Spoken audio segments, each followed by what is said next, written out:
Wel, ges i ngeni ym Mhenryn Didras, ardal hollol Gymraeg wrth gwrs. A deud y gwir, o'n i ddim yn siarad Saesneg tan nes i lawr i ddysgu i Dre Forest yn rhugl. Amser hynny ddos i rhyw fath o rhugl, lle. Dwi'n gwybod os i rhugl gair iawn, os dwi'n rhugl rwan. Ond tra ni'n Penryn, wel, o'n i'm yn gallu siarad Saesneg. O'n i'n dda iawn yn y gwersi Saesneg yn yr ysgol gynradd a'r ysgol uwchradd, ond dim ar lafar o gwbl. A wedyn mi drias i am swydd yn Sifeirionydd, ond yn am swydd i gael amser hynny. A mi dditson wrthon ni am drio, o na 2 o'n ni o Sifeirionydd i trio. Fasa'n beth da i ni drio am le yn Lerpwl. Mi wedi ddysgu Lerpwl am ryw 2 flynedd. A wedyn mi fasan nhw wedyn yn ystyried yn cymryd ni mlaen. Fysa ni wedi cael y profiad o ddysgu wedyn. A dod yn ôl i Sifeirionydd lle. Ond y flwyddyn honno, mi benderfynodd cyngor addysg Morgannwg, i bod nhw yn mynd i dod â phobl i fewn o gwahanol rannau o Gymru fel athrawon.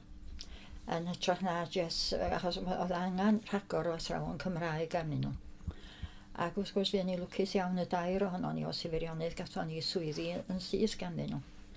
A fynson nhw i mi pa ran fyswn ni licio o'r sir, aida sir Rhondda, so'n had wedi bod yn gweithio yn y Pylla Glo.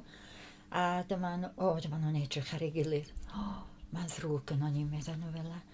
Ond mae Rhondda hefo'i awdurdod addysg ei hunan. Ond hidiwch be fo, meddwl nhw, mi rown i chi mor agos as i bosib i'r Rhondda. A felly dyma fi'n mynd i ardal Pontypridd ac i ysgol gynradd Tre Forest. A o'n i wrth y modd yna, mae rai fi ddeud. Ond mi gorodd o'n llygyd i, achos y profiad yna, ddes i, a deud y gwir, yn aelod o Gymdeithas yr Iaith. O Gymdeithas yr Iaith yma bod amser hynny yn 58. Ond dyna pryd sylweddolas i bod rhaid ymgyrchu dros yr iaith. O'n i'n dysgu'r plant bach yma, 7 oed, i siarad Cymraeg, dysgu Cymraeg iddyn nhw, ac oedden nhw wrth eu bodd yn dysgu'r iaith. Ond wedyn am 2:30 pob dydd, oedden nhw'n gadael yr ysgol, ac oedden nhw'n clywed na gweld gair o Gymraeg, nes oedden nhw'n dod yn ôl i'r ysgol bore wedyn.